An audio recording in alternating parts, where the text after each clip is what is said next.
Boa tarde, pessoal. Estou fazendo esse vídeo para esclarecer todas as questões em relação à minha candidatura à presidência da Câmara dos Deputados. Por isso, já peço desculpas se o vídeo ficar um pouco longo, mas acho que é absolutamente necessário nesse momento tão importante que a gente vive no nosso país. Como todos sabem, recentemente foi declarado o apoio do governo do PSL para a presidência de Rodrigo Maia, do Democratas, meu partido, à presidência da Câmara dos Deputados. E com esse fato novo, muitos têm me perguntado se eu mantenho a minha candidatura. Mantenho minha candidatura, né? Como todos sabem, sou um parlamentar independente, né? Não sigo lideranças partidárias, não sigo caciques partidários, tenho uma ideologia, isso já é completamente esclarecido e respeitado por todos os meus colegas, inclusive pelo próprio Rodrigo Maia. Todos dentro do Democratas respeitam que eu sigo a agenda do MBL, que se eu sigo a pauta do MBL, que eu defendo valores liberais e que eu tenho essa minha independência de atuação e não tem problema nenhum nisso. Mantenho a minha candidatura. Agora,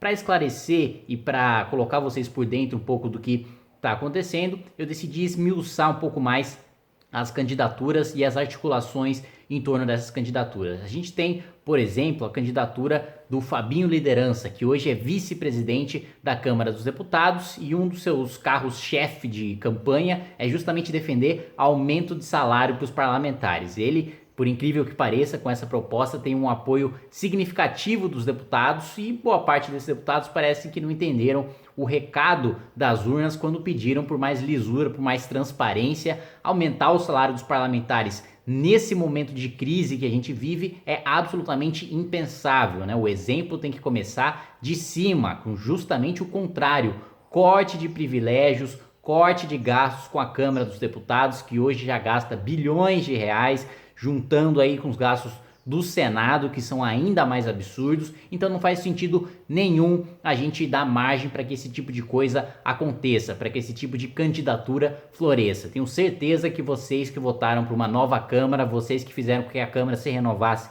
51%, não fizeram a Câmara se renovar para que o primeiro projeto a ser aprovado seja aumento de salário. Não é corrupção, não é nenhuma ilegalidade, mas é absolutamente imoral no momento de crise que a gente vive. E reforço, do meu ponto de vista, o corte tem de vir de cima. Justamente por isso, uma das minhas propostas, enquanto presidente da Câmara dos Deputados, é enxugar ao máximo os gastos com a Câmara. A gente tem muito desperdício, a gente tem muito contrato que pode ser revisto, tem questões administrativas que podem ser revistas. E se eu for presidente da Câmara, tudo isso vai ser revisto, sim, questão de cargos, questão de mordomias, questão de reembolsos. A gente teve uma matéria aí recentemente mostrando que parlamentares aí reembolsaram milhões e milhões de reais com gastos de saúde, né? Gastos que não estão previstos ali nem na cota parlamentar, nem no salário, nem na verba de gabinete, nem nada.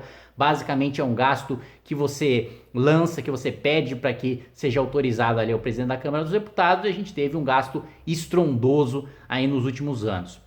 Aí a gente tem a candidatura também do Marcelo Freixo, que tem muita gente assustada, né? Falando, pô, mas o Freixo vai ter chance de ganhar. Kim, a sua candidatura não acaba dividindo aí os votos da direita entre Rodrigo Maia, entre a sua candidatura? Não é melhor você abrir mão da sua candidatura nesse momento para dar uma força pro Rodrigo Maia vencer o Marcelo Freixo? Gente, não se sintam ameaçados pela candidatura de Marcelo Freixo. Freixo já tentou ser presidente da Assembleia Legislativa do Estado do Rio de Janeiro, não conseguiu. A gente já teve outras candidaturas. É tradição do PSOL lançar candidaturas à presidência da Câmara só para marcar a posição, mas essas candidaturas não têm base, não têm apoio, não têm a menor chance de prosperar. O maior bloco de oposição que poderia dar alguma força para essa candidatura, mas ainda assim só força para ir para o segundo turno, não força para vencer a presidência, seria o maior bloco da Câmara, que é formado, o maior bloco de esquerda de oposição da Câmara, que hoje é formado pelo PDT do Ciro Gomes, pelo PSB e pelo PCdoB. Esse hoje é o maior bloco, que inclusive é um bloco de esquerda basicamente que está sendo utilizado para isolar o PT e criar uma nova oposição de esquerda. Então o Marcelo Freixo está bem longe de conseguir o apoio desse bloco majoritário, e mais longe ainda de conseguir o apoio do PT. Você teve alguns atritos aí entre o PSOL e o PT, umas trocas de farpas ali entre seus candidatos à presidência da República. Então, mesmo no primeiro turno ali da eleição da Câmara dos Deputados, pode esquecer que é uma disputa que basicamente envolve candidaturas de direita ou candidaturas de centro, como é o caso da candidatura do Rodrigo Maia, que abertamente dialoga com diversos partidos políticos, inclusive partidos de esquerda, né?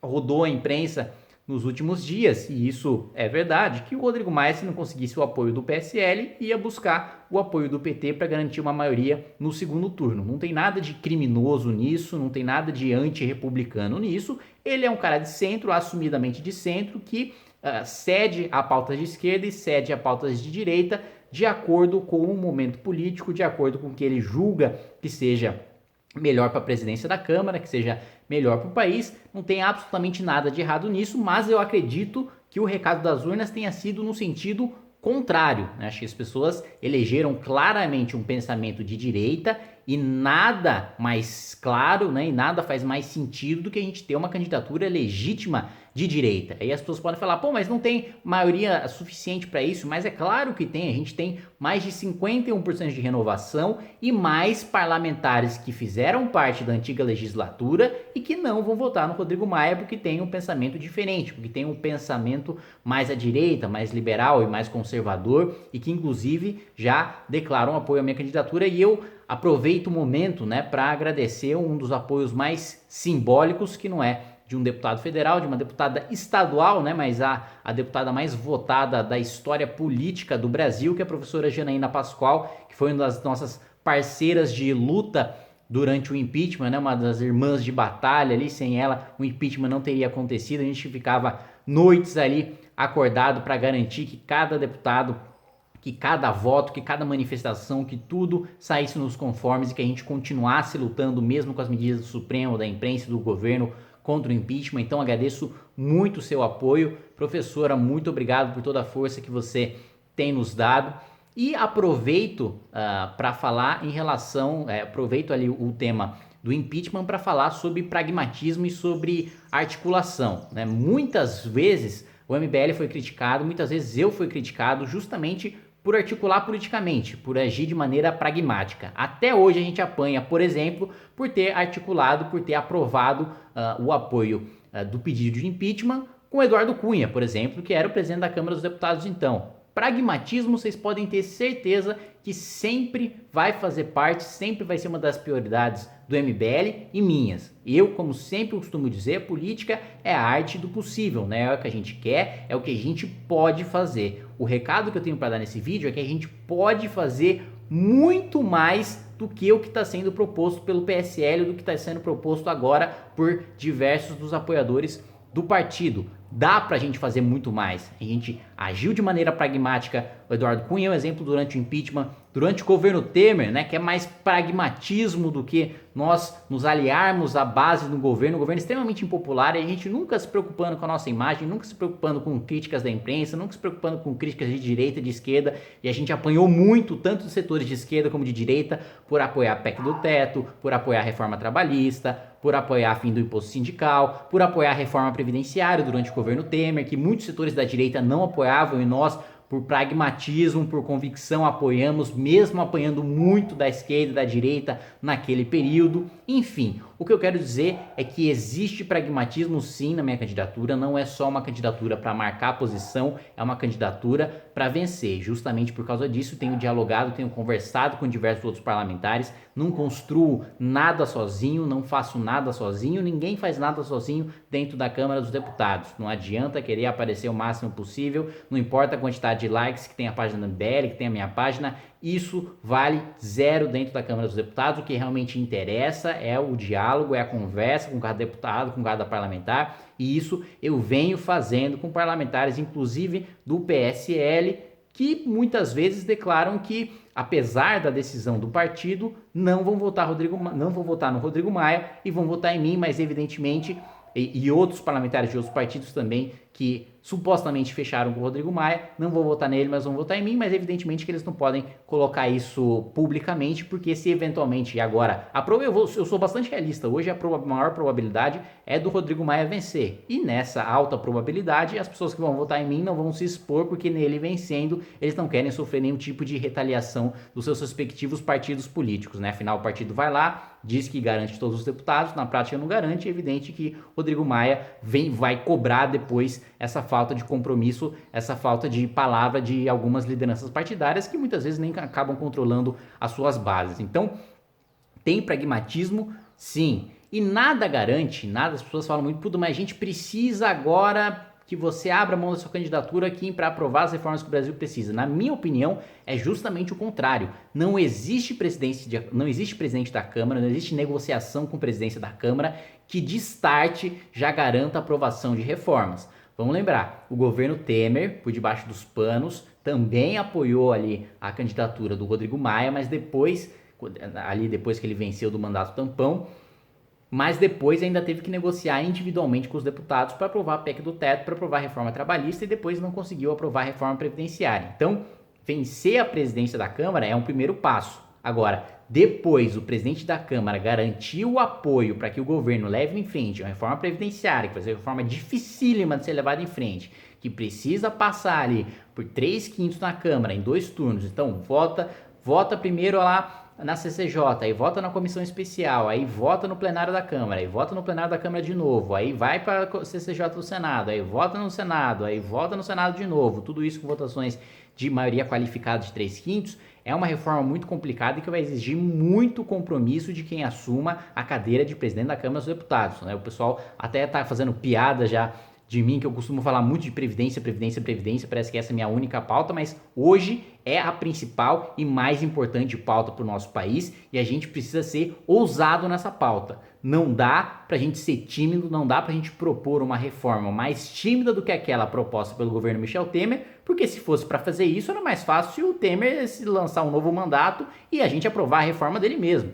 A gente justamente renovou a Câmara dos Deputados, renovou a Presidência da República para fazer mais. E a gente pode fazer mais. Não adianta só agora a gente fazer uma reforma da Previdência que simplesmente vai passar a conta para frente, vai passar a conta para as futuras gerações e mais uma vez a gente vai estar comprometendo o futuro dos nossos filhos e dos nossos netos. Se a gente elegeu agora uma Câmara de direita e um governo de direita, é porque a gente quer de uma vez por todas, não só renovar a política, mas estruturalmente para o futuro garantir que na Previdência a gente tenha um sistema de capitalização em que todos sejam iguais, deputado, senador, promotor, político, pedreiro, engenheiro, médico, todo mundo seja igual. E se não for para fazer uma reforma em que continue essa desigualdade entre servidores públicos e trabalhadores na iniciativa privada, se for para fazer uma reforma em que a gente vai continuar com o trabalhador na iniciativa privada financiando a elite do funcionalismo público, era muito mais fácil o Temer ter saído à reeleição, articulado ali a presidência da Câmara com alguém e a gente ter continuado